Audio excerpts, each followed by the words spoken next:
افسوس کہ تم اللہ کے بارے میں جھگڑتے ہو، اپنے خالق مالک رازق کے بارے میں سوال کرتے ہو، اس کے واحد ہونے کا انکار کرتے ہو۔ کیا تم نے اونچے آسمان کو، اپنے نیچے وسیع زمین کو، جگمگاتے تاروں کو، روشن چاند کو، نکلتے ہوئے سورج کو اور بہت سی نشانیوں کو نہیں دیکھا جو اللہ کے وحدہ لا شریک ہونے کا واضح ثبوت ہیں؟ کیا تم نے کبھی اپنے وجود، اپنے جسم کو غور سے نہیں دیکھا؟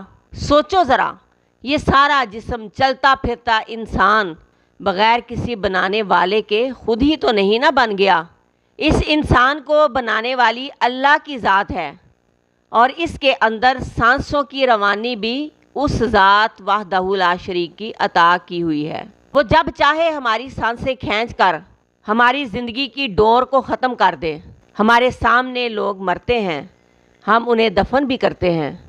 بڑے بڑے دولت مند اور رئیس لوگ اپنے پیاروں کو دولت دے کر موت سے بچا نہیں سکتے۔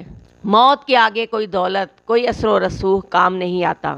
یہ منظر ہم صبح و شام اپنی آنکھوں سے دیکھتے ہیں، پھر بھی اس خالق، اس مالک، اس رازق کے آگے جھکتے نہیں۔ تکبر اور غرور کی چادر میں ہم لپٹے ہوئے ہیں، عبرت حاصل ہی نہیں کرتے۔ یاد رکھیں، جس دنیا کے پیچھے ہم بھاگ رہے ہیں، جب موت آ گئی کسی نے ہمیں بچا نہیں سکنا، اور اگر ہم مر گئے تو کسی نے ہمیں اپنے پاس نہیں رکھنا۔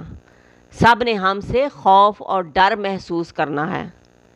یہ صرف ہمارے رب کی ہی ذات ہے جس نے ہمارے لیے موت کے بعد بھی زمین کو ٹھکانہ بنا دیا، سمیٹنے والی بنا دیا، جو مردوں کو سمیٹ لیتی ہے۔ اس کائنات کی ہر شے اللہ کے وحدہ لا شریک ہونے کا اعلان کر رہی ہے۔ انسان تو بھی اپنی آنکھیں کھول، دل و دماغ کی کھڑکیاں کھول اور شرک سے باز آ جا۔